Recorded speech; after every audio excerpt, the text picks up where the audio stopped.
Okay, actionable areas of leadership. So, ito yung mga areas na pwedeng gawin. Doable siya kung ikaw ay isang leader.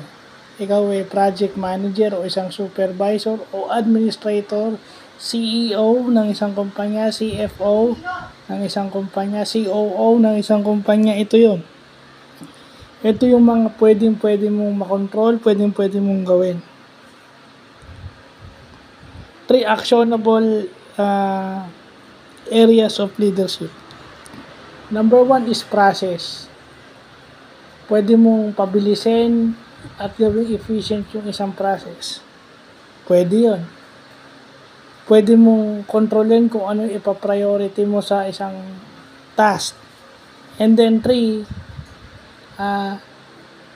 kasama din dun yung pakikilusin mo yung mga tao. Kasama dun na ikaw ang magiging inspirasyon ng mga tao to do their job dahil sa'yo. Yun pwede.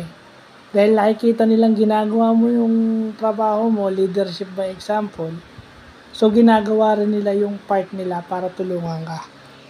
So yun. Actionable areas of leadership. Kasi kung wala tong tatlo na to, wala.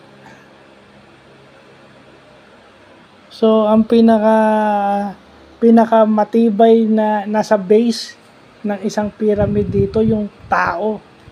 So, yung pundasyon ng isang task is naka-base dun sa tao. So, sa'yo mismo as a leader. Kasi ikaw ang nag-guide dun sa team kung paano sila kikilos. So, yun lang po.